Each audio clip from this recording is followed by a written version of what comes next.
Stop. Imagine an army steering by a single scrap of paper, and that paper has the wrong latitude. In 1758, during the 7 Years' War, the Prussian army around Küstrin faced a siege pressure that depended on signals and timing, not just muskets. Across the Oder, defenders watched for a specific kind of night movement, something that would mean the siege guns could be repositioned. But the event I want is stranger than it sounds. It was not a famous battle headline. It was a communication mistake carried by a courier who believed he was doing everything correctly. On 12th of September 1758, a courier from the Prussian side delivered dispatches intended for a small detachment working under artillery command. The courier carried them in a wax-sealed bundle, and he also carried a handwritten note with a route description tied to landmarks along the Oder floodplain. The problem was the landmarks. The note described a bend near Schwedt with the assumption that the river channels looked like they had in earlier months. In late summer, the floodplain had shifted. A sandbar that should have been shallow had become a deeper, slower trap for horses. Another path looked usable but ended at wet ground, hidden by rushes. The detachment waiting for the message needed the arrival to coordinate the next stage of gun deployment. Without that timing, the guns would be moved too early, exposed to counterfire. If moved too late, the defenders would adjust and the work would be wasted. The courier reached the wrong approach by night. He did not stop to verify direction. He pushed on, because the note said the next marker would be visible from the east bank. But the east bank view was blocked by tall reeds, and a low bridge, used as a reference point, had been dismantled for repairs days earlier. So the courier took a route that seemed consistent until it did not. He reached a crossing where the water was higher than expected. The horses refused to move. Two men led them anyway, stepping into water that soaked their bundles and slowed them down. Now the key detail. The wax seal on the dispatch was compromised by the extra moisture. The courier understood seals as a proof of integrity, so he rewrapped the bundle and tightened it again, trying to restore the original condition. He did not realize the rewrapping was not the same as the original seal.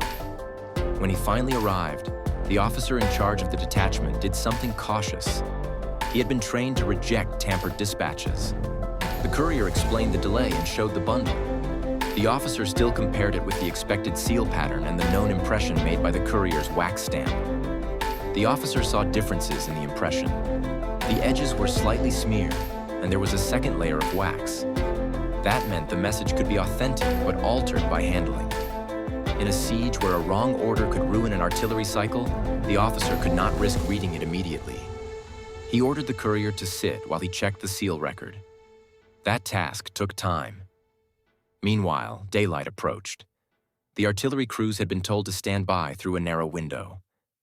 When the window began, the detachment commander could not confirm the order. He made a decision that sounds small but is pivotal. He chose a default procedure, a safe delay, rather than acting on unverified dispatches. He told his gunners to keep the guns in place and continue covering the likely line of advance, even if the repositioning would come later. Here is where the story twists. The courier, trapped by the seal issue, actually arrived early enough to warn the right detachment, but the chain of trust broke. The siege planners had set up that detachment for a precise repositioning at night. Because the dispatch could not be accepted, the guns did not move when they were supposed to. So the defenders had time. They repaired their own weak points in the dark work that usually follows an artillery shift. When the Prussian guns finally moved, the defenders had already adjusted the angles of their fire. The result was not a dramatic catastrophe like the headlines you hear in popular history. It was a quiet failure of efficiency. The cycle slipped by a fraction of a day, and that fraction mattered, because the next stage depended on hauling ammunition and fitting gun parts during predictable daylight temperatures. On 13th September, the detachment commander reported that the earlier dispatch was unverified. He asked for confirmation from higher command. Confirmation did arrive eventually, but it came after the detachment had already suffered the loss of the night repositioning. Meanwhile, the higher command blamed the detachment for being slow, since the courier's route was not known in detail by those planners. That created a second layer of confusion. People assumed negligence rather than recognizing physical delay and seal damage. What makes this incident historically documented is that the aftermath survives in written correspondence and command reports. The Prussian administrative culture kept records of courier seal inspections, route notes, and the timing of artillery movements. This allows us to reconstruct the failure chain. If you have ever wondered why pre-modern armies obsessed over seals and route knowledge, this is the reason. It was not bureaucracy for its own sake. It was survival logic. Now consider the irony. The courier's rewrapping, done to preserve integrity, actually triggered the rejection. His attempt to protect the dispatch made the seal look wrong. The officer's caution, meant to prevent sabotage or misdelivery, delayed the guns at the exact moment timing was most critical. The defenders did not need to defeat the Prussians in open combat. They only had to survive the window. They did that by absorbing the delay, patching and adjusting as if they had been handed extra hours on purpose. Even the geographic choice played into it. The earlier route note had been based on maps and observations from earlier months, but the Oder floodplain in September was not stable. Sandbars can migrate. Bridge access can disappear. Read screens can erase the line of sight that a route note depends on. So, the strategic consequence flowed from a local landscape shift, carried through a courier with a trusted seal, checked by an officer who trusted seal logic, and then corrected too late by confirmation from above. If you want the coldest detail, it is this. The detachment commander waited for seal verification instead of opening the dispatch and reading it under guard. He believed, correctly, that tampering could be lethal.